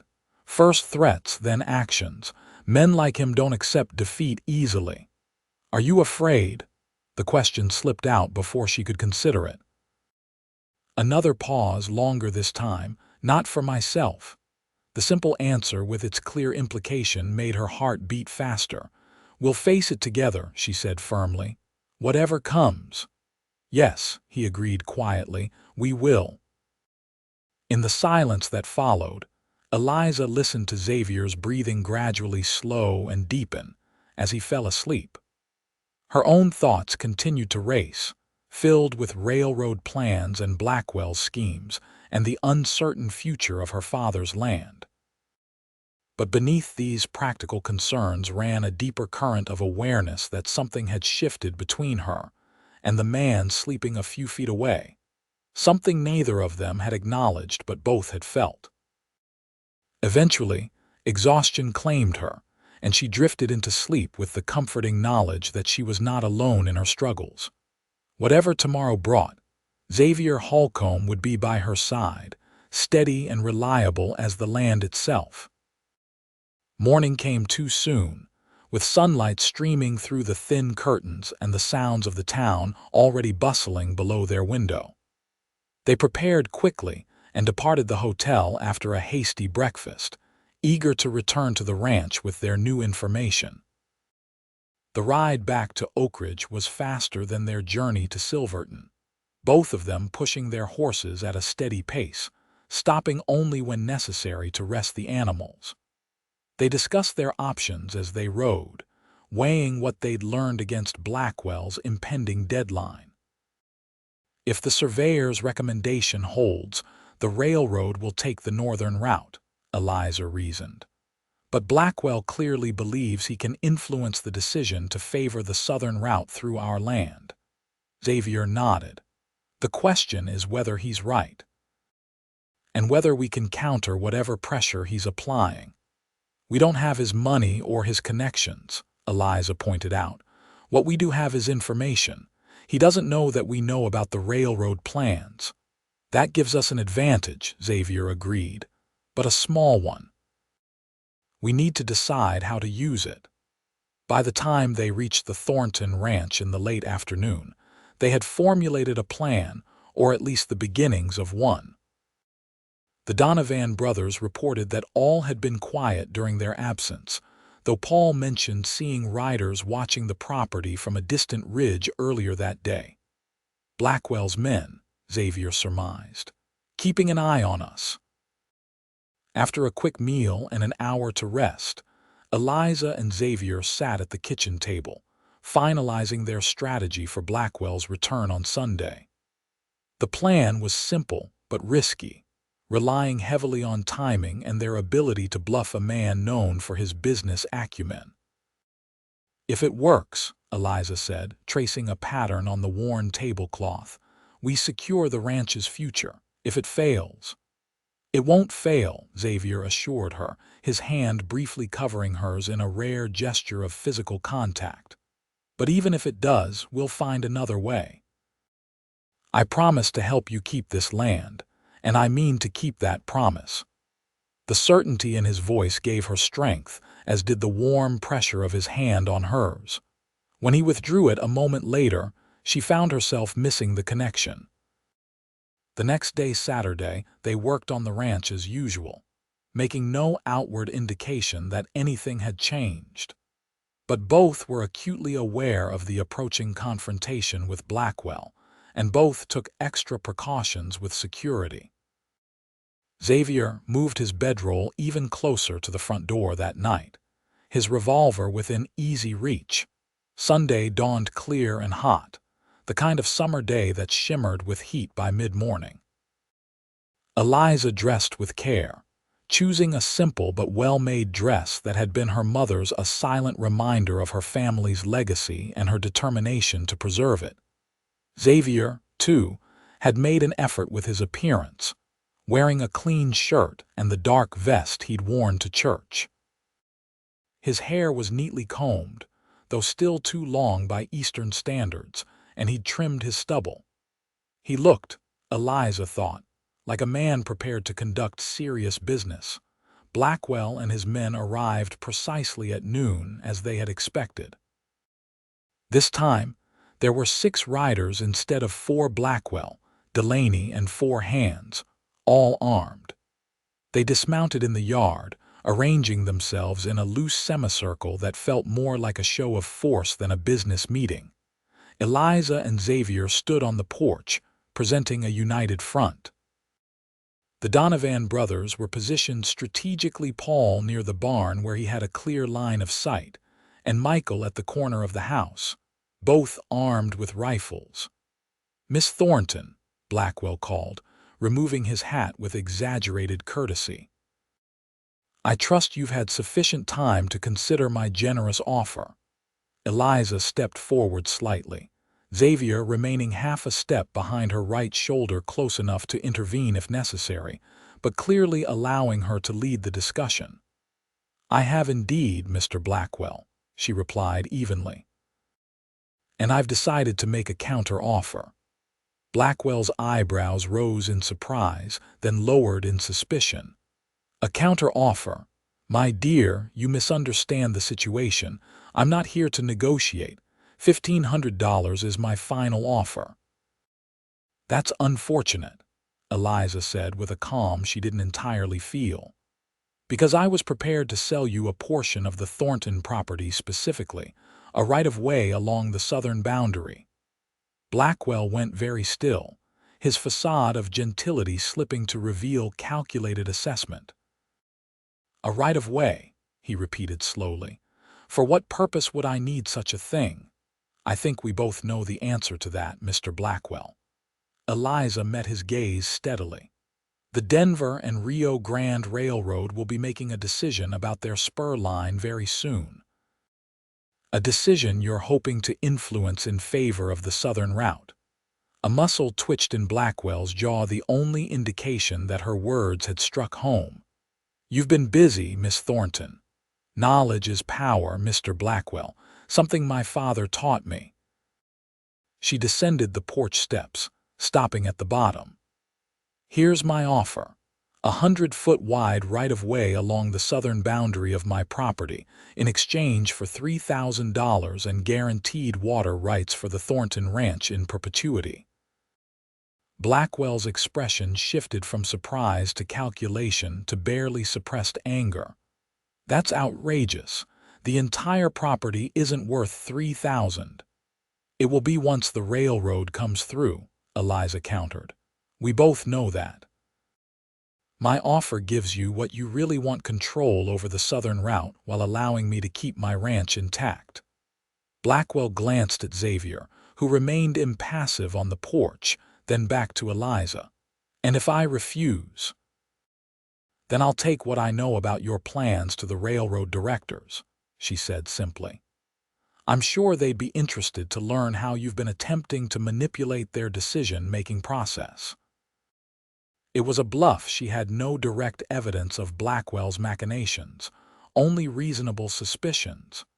But from the way his face darkened, she knew she'd hit close to the mark. "You're playing a dangerous game, Miss Thornton," Blackwell said, his voice low and threatening. one you're ill-equipped to win." "I disagree." Xavier spoke for the first time, his tone conversational but carrying an unmistakable edge. "Miss Thornton knows exactly what she's doing, and she's not alone." Blackwell's gaze shifted between them, reassessing the situation. After a long moment, he smiled, a cold, calculating expression that didn't reach his eyes. "Very well. I'll consider your counter-offer." He replaced his hat. "You'll have my answer by tomorrow." "We'll expect you," Eliza said, maintaining her composure though her heart was racing. With a curt nod, Blackwell turned to his men. "Mount up." As they prepared to depart, Delaney lingered, his hostile gaze fixed on Xavier. "This ain't over, Holcomb." "Never thought it was," Xavier replied evenly. The riders departed in a cloud of dust, and only when they were well away from the property did Eliza allow her shoulders to slump slightly with released tension. Xavier moved to her side immediately. "You did well," he said quietly. "Better than well. You rattled him." "He's still dangerous," she reminded him. "Maybe more so now that he knows we're onto his plans." Xavier nodded grimly. "Which is why we need to be prepared for anything tonight. Blackwell's a businessman first, but Delaney's a different breed. He won't wait patiently for legal maneuvers if he thinks violence will serve just as well." That night, they doubled the watch, with all four of them taking shifts to ensure the ranch was protected around the clock. Xavier insisted on taking the midnight to dawn watch himself, positioning himself on the porch where he could observe all approaches to the house.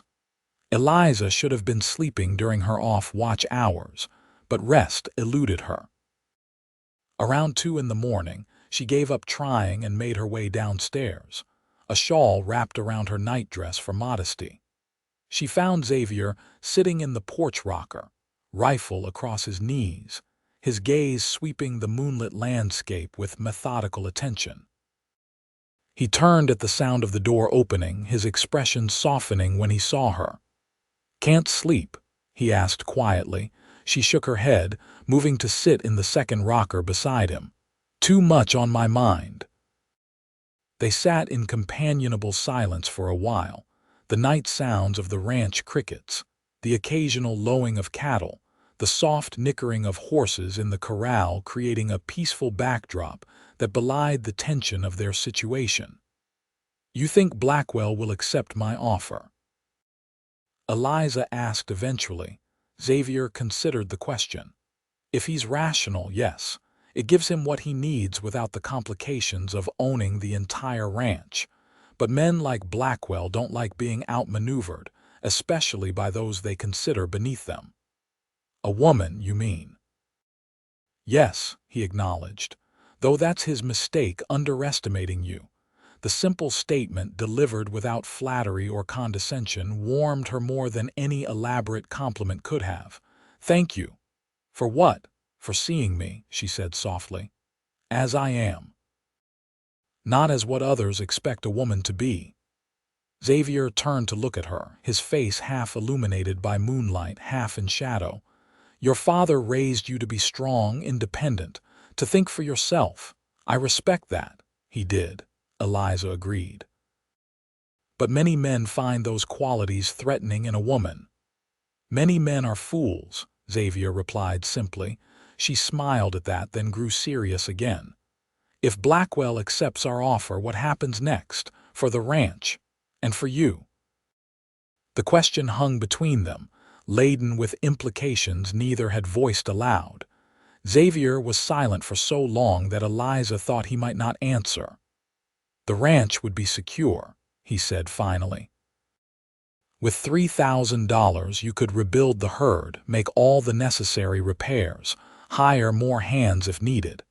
In a few years, with proper management, it could be one of the most prosperous operations in the territory." "And you," she pressed gently, "would you stay to see that happen?" Xavier's hands tightened slightly on the rifle. "I made a promise to help you restore what your father built. I intend to keep that promise." "That's not what I asked." Eliza said, gathering her courage. "I want to know if you would stay because you want to, not because of a debt to my father." He turned to face her fully then, his expression open in a way she'd rarely seen. "Eliza," he began, then paused, seeming to struggle with words that didn't come easily to him. "When I came here, it was about honoring a promise, repaying a debt. But now—" Before he could continue, a sharp sound cut through the night, a horse's warning whinny from the corral. Xavier was on his feet instantly, rifle raised, eyes scanning the darkness. "Inside," he said urgently. "Now." "What is it?" Eliza asked, rising quickly. "Trouble." He guided her toward the door, his body between her and the potential threat. "Get Paul. Tell him to circle around behind the barn." The crack of a rifle shot interrupted him, the bullet splintering the porch railing inches from where they stood. Xavier shoved Eliza through the doorway, then followed, closing the door firmly behind them. "It's Delaney," he said grimly, moving to the window beside the door and peering carefully around the edge of the curtain. "And at least 3 others. They're spread out, using the shadows for cover." Eliza's heart pounded, but her mind remained clear.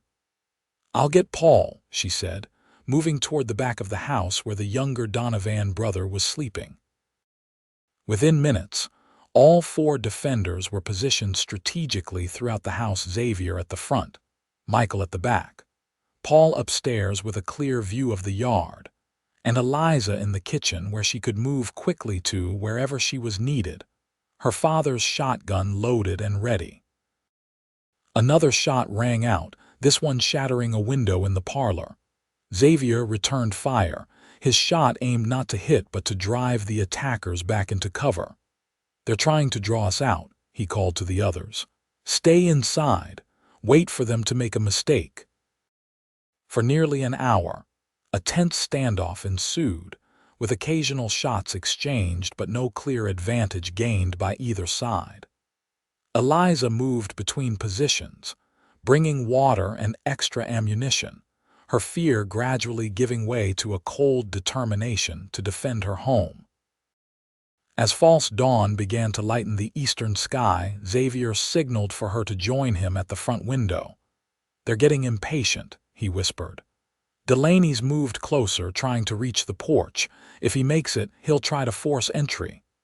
"What can we do?" Eliza asked. Xavier's expression was grimly resolved. "I'm going out the back, circle around, come up behind them. When I fire, you and the brothers lay down, covering fire from the house not to hit them, just to keep their heads down while I change position." "That's too dangerous," she protested. "You'd be exposed. It's our best chance to end this without bloodshed," he insisted. "Delaney's drunk on whiskey and hatred, but the others are hired guns. If their leader goes down, they'll likely retreat." Eliza wanted to argue further, but she recognized the tactical logic of his plan. "Be careful," she said instead, her hand briefly touching his arm. He covered her hand with his own for a moment. "Always am." With that, he slipped away, communicating his plan to Michael at the back door before disappearing into the pre-dawn shadows. Eliza returned to her position, watching anxiously for any sign of movement from their attackers. Minutes stretched like hours as she waited, straining to hear any sound that might indicate Xavier's progress or the attackers' intentions. Then, suddenly, a shout from the yard, followed by the distinctive sound of Xavier's rifle. "Now!" Eliza called to the brothers, and all 3 began firing through the windows, aiming high to avoid hitting anyone but creating enough noise and confusion to mask Xavier's movements. Through the chaos, she caught glimpses of the drama unfolding in the yard. Xavier engaged in hand-to-hand combat with Delaney, the other attackers scrambling for better positions as bullets from the house kept them pinned down. Xavier and Delaney crashed against the side of the corral, a brutal exchange of blows that ended with Delaney slumping to the ground, either unconscious or unwilling to continue the fight. Without their leader's direction, the other men began a disorganized retreat, firing a few parting shots before mounting their horses and galloping away. As silence fell over the ranch once more, Eliza rushed outside, heedless of potential danger. She found Xavier leaning against the corral fence, breathing heavily, a cut above his eye streaming blood down his face. "Are you hurt?" she demanded, reaching him in a few quick strides. He shook his head, wincing slightly at the movement. "Nothing serious." "Delaney fights dirty, but not particularly well." Eliza glanced at the man still lying motionless on the ground. "Is he?" "Alive," Xavier confirmed, "just taking a longer nap than he planned." The Donovan brothers joined them, Paul keeping his rifle trained on Delaney while Michael checked the rest of the property for any remaining threats. "What do we do with him?" Paul asked, nudging Delaney with his boot. Xavier straightened, wiping blood from his face with his sleeve. "Tie him up. When he wakes, we'll have a chat about his future employment prospects." By mid-morning, Delaney had regained consciousness, surly but subdued by his defeat and the realization that his companions had abandoned him. Tied securely to a chair in the barn, he glared at Xavier and Eliza as they confronted him. "Blackwell put you up to this?" Xavier asked, though it wasn't really a question. Delaney spat on the ground. "Figure it out yourself." "We already have," Eliza said coldly. "What we want to know is whether he explicitly ordered an attack or if this was your own initiative." Delaney's sullen silence was answer enough. "Here's what's going to happen," Xavier continued, his tone matter of fact. "You're going to ride back to your employer and deliver a message. Tell him his men attacked a woman's home in the middle of the night. Tell him one of his men is now in custody. And tell him that if he wants to conduct business with Miss Thornton, he'll do it legally and respectfully or not at all." "And if I don't?" Delaney challenged. Xavier's expression hardened. "Then I'll personally deliver you to the territorial marshal in Silverton, along with sworn statements about this night's events. Attempted murder carries a hefty sentence in these parts." Fear finally penetrated Delaney's bravado. "You're bluffing. You can't prove anything. 4 witnesses, physical evidence, and your own criminal history say otherwise," Xavier countered. "Make your choice." In the end, Delaney agreed to deliver the message, though his resentful glare promised this wasn't the end of the conflict. The Donovan brothers escorted him to the property line, ensuring he headed directly toward the Circle B ranch. As they watched him ride away, Eliza turned to Xavier. "Do you think Blackwell will back down?" "Not entirely," Xavier admitted. "But this changes the equation. A failed attack weakens his position. And now he knows we're willing and able to defend ourselves." They returned to the house, both exhausted from the night's events. As Eliza cleaned the cut above Xavier's eye closer than she'd been comfortable with to begin with, she found herself studying his face, noting the small lines at the corners of his eyes, the tiny scar on his chin she'd never noticed before. "You could have been killed," she said softly, dabbing at the wound with a clean cloth.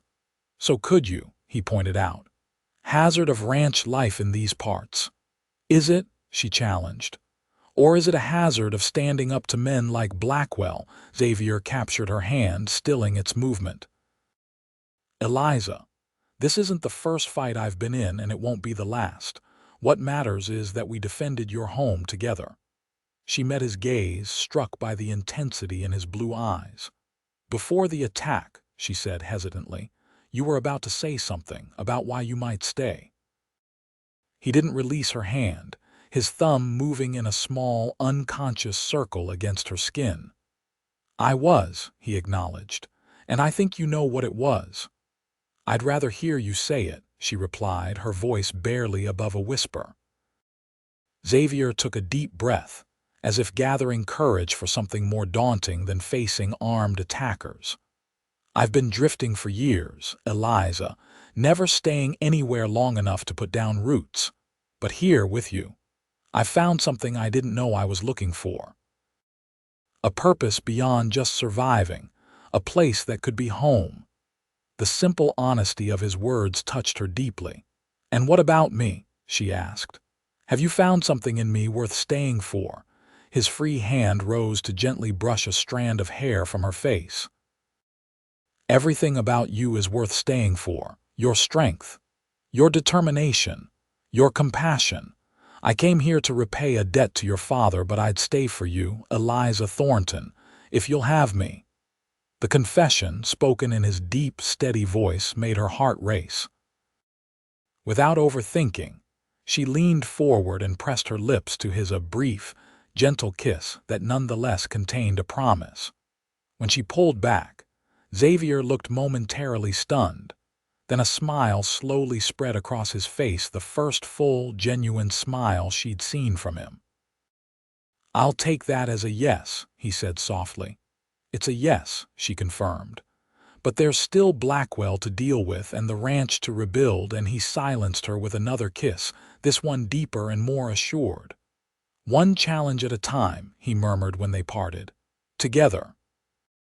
And for the first time since her father's death, Eliza felt truly, completely certain that everything would be all right. The confrontation with Blackwell came sooner than expected.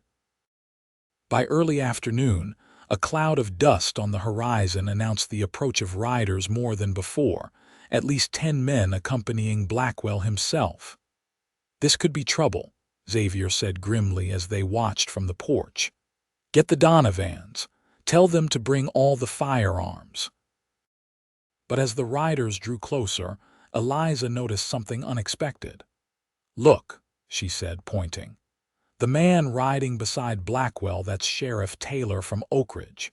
Indeed, the town's sheriff was accompanying the group, his badge visible even at a distance.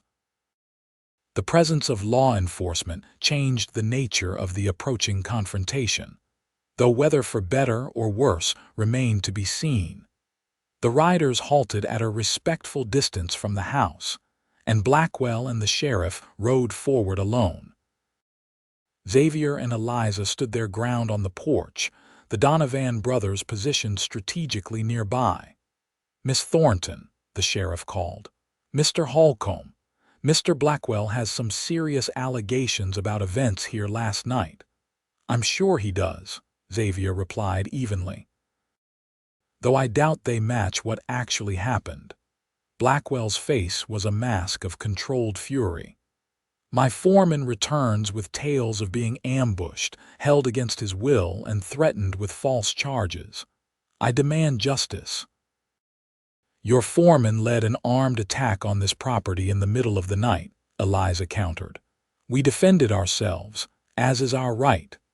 The sheriff looked uncomfortable, clearly caught between powerful interests. "These are serious claims on both sides." "Do you have any proof of this alleged attack, Miss Thornton, besides the bullet holes in my home?" she asked pointedly. "4 witnesses, spent cartridges from weapons not belonging to anyone on this ranch, and Mr. Delaney's own confession once he realized his companions had abandoned him." Sheriff Taylor shifted in his saddle. "Mr. Blackwell suggests this was all fabricated to discredit him during business negotiations." "That's absurd," Xavier said flatly. "But since we're discussing business, perhaps Mr. Blackwell would like to share with you the nature of his interest in the Thornton property, particularly as it relates to certain railroad plans." Blackwell's expression flickered with alarm before he regained his composure. "My business dealings are not relevant to these criminal allegations." "They establish motive," Xavier pointed out. "You wanted this land badly enough to offer well above market value. When Miss Thornton made a counter-offer that threatened your plans, your foreman coincidentally decided to lead a midnight raid." The sheriff glanced between them, clearly sensing there was more to the story than either party was fully revealing. "I can't sort this out here and now. If you want to file formal charges, Miss Thornton, you'll need to come to town." "That won't be necessary," said a new voice. All heads turned to see Miles Garrett, the chief surveyor, riding up the road accompanied by two other men in business attire. He nodded to Eliza and Xavier before addressing the gathering. "Sheriff Taylor, gentlemen. I apologize for the interruption, but I believe I can clarify matters that may be relevant to this dispute." Blackwell's face had gone pale. "Garrett, what are you doing here?" "Official railroad business, Mr. Blackwell," Garrett replied smoothly. "These gentlemen are Mr. Henderson and Mr. Parker, directors of the Denver and Rio Grande. We've been inspecting the proposed routes for the spur line." Eliza and Xavier exchanged surprised glances. They hadn't expected the railroad officials to appear in person, much less at such a critical moment.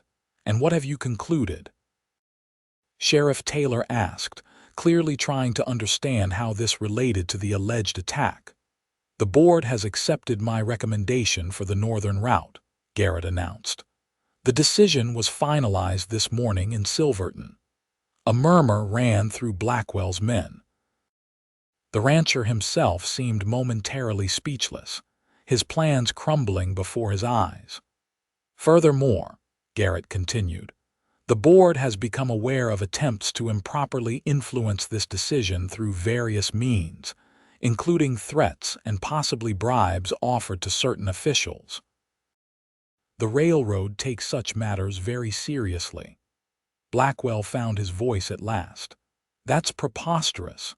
I simply expressed my professional opinion that the southern route offered greater advantages, while simultaneously attempting to acquire all the land along that route," one of the directors noted dryly. "An interesting coincidence." The sheriff, now visibly uncomfortable with the direction of the conversation, cleared his throat. "This seems to be veering into matters beyond my jurisdiction. About last night's incident, I believe," Xavier interrupted quietly, "that Mr. Blackwell might be reconsidering his foreman's account of events.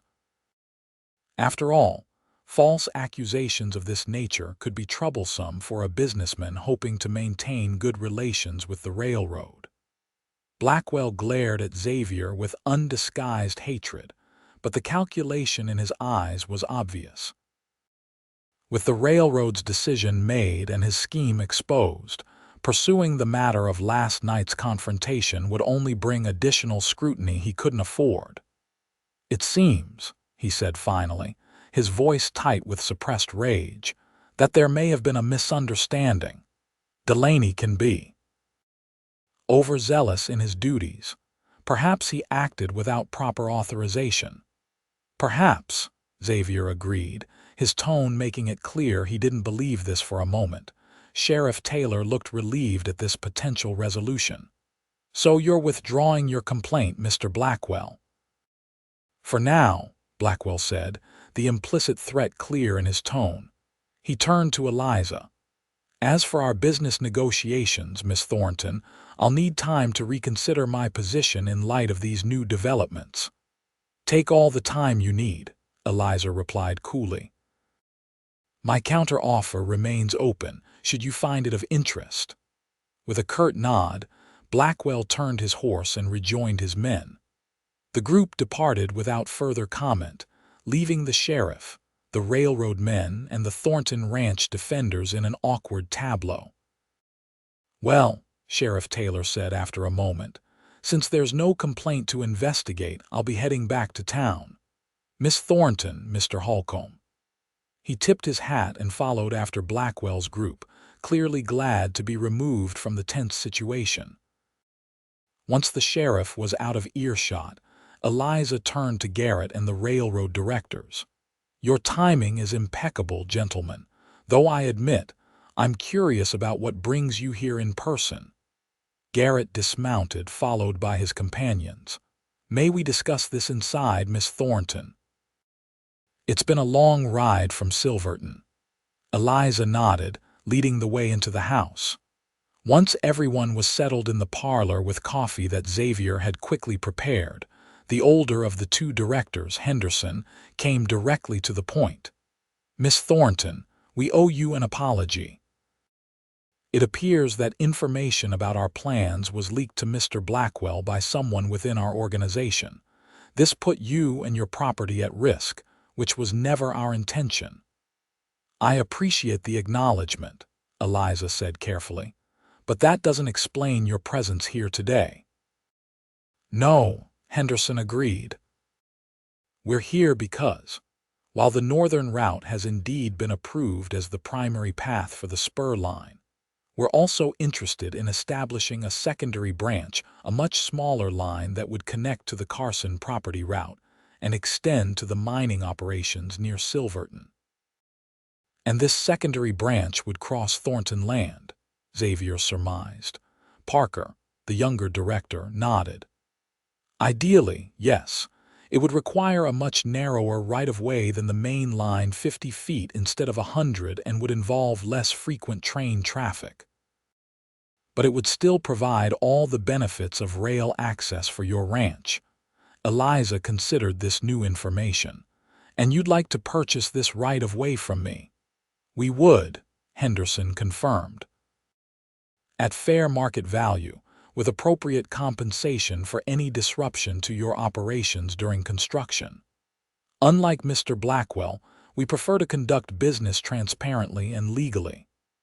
"I see," Eliza said, glancing at Xavier, who gave her a slight nod of encouragement. "And what would this fair market value be, in your estimation?" The negotiations that followed were cordial but thorough. By late afternoon, they had reached an agreement that satisfied all parties. The railroad would purchase a 50-foot right-of-way along the eastern edge of the Thornton property for $2,000, with additional provisions for water access, crossing points for cattle, and priority shipping rates once the line was operational. As the railroad men prepared to depart, Garrett pulled Xavier aside for a private word. Eliza couldn't hear their conversation, but she noticed Xavier's expression change from surprise to thoughtful consideration. When he rejoined her on the porch to wave goodbye to their visitors, she raised a questioning eyebrow. "Garrett offered me a job," Xavier explained. "The railroad needs experienced men to oversee construction crews for the new lines. Good pay, steady work." Eliza felt a sudden chill despite the warm evening air. "Are you considering it?" Xavier turned to face her, his expression serious but warm. "I told him I already have a job, one that matters more to me than any railroad could offer." Relief washed over her, followed by a happiness so intense it was almost overwhelming. "Good," she said simply, not trusting herself with more words. He stepped closer, one hand gently touching her cheek. "Besides, we have plans to make. $2,000 will rebuild this ranch faster than we thought possible. And then, there's the matter of us, what we want our future to look like." "Our future," she repeated, liking the sound of those words together. "I think it looks promising, Mr. Holcomb."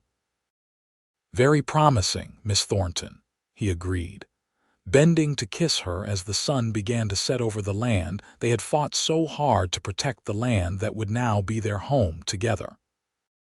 Epilogue. 5 years later, the Thornton Holcomb ranch house gleamed white in the summer sunshine, its fresh paint and expanded porch visible from the newly constructed train platform half a mile away. The sound of a locomotive whistle echoed across the valley as the weekly freight train approached, bringing supplies from Denver and preparing to load cattle bound for eastern markets. Eliza stood on the porch, watching as Xavier directed the ranch hands in the final preparations for the cattle shipment. At 32, he had lost none of his strength or capability, though the past 5 years had softened some of his harder edges. The responsibilities of being a husband, father, and ranch owner had given him roots he'd never expected to find, and the restlessness that had driven him for so many years had finally been quieted. Their son, Thomas, named for her father, toddled around the porch on sturdy 3-year-old legs, his dark hair and blue eyes a perfect blend of his parents' features. Eliza rested one hand on her swollen belly, feeling the movements of their second child, due to arrive before the first snow. The railroad had transformed the region as predicted, bringing prosperity to those who had been positioned to benefit from it. The Thornton Holcomb Ranch had flourished, its herd now 5 times the size it had been when Xavier first arrived. The secondary branch line had indeed been built, providing them with direct access to markets that had once been days of hard travel away. Blackwell had eventually accepted Eliza's counter-offer for the southern right-of-way, though he'd done so grudgingly and with poor grace. His influence in the region had waned after the railroad scandal, and last year, he'd sold the Circle B to Eastern investors and moved to California, reportedly to try his luck in real estate there. The Prestons remained good friends and neighbors, their sheep operation expanding alongside the Thornton Holcomb cattle ranch. Samuel Preston had married a schoolteacher from Denver, and the two families often shared Sunday dinners, continuing the tradition that had begun years ago. As Xavier finished giving instructions to the hands and walked toward the house, Eliza felt the same flutter of appreciation she'd experienced since their first days together. They had married 3 months after the confrontation with Blackwell and the railroad negotiations, in a simple ceremony at the Oak Ridge Church with the Prestons and Donovan brothers as witnesses. "Everything's ready for the shipment," Xavier reported as he climbed the porch steps. He scooped up Thomas, who squealed with delight as his father swung him onto strong shoulders. "This one helping you keep watch, as always," Eliza smiled, accepting Xavier's quick kiss, "though he's more interested in the train than the cattle." "A businessman in the making," Xavier observed with pride. "Understanding the importance of transportation." Eliza laughed. "At 3, I think he just likes the noise and steam."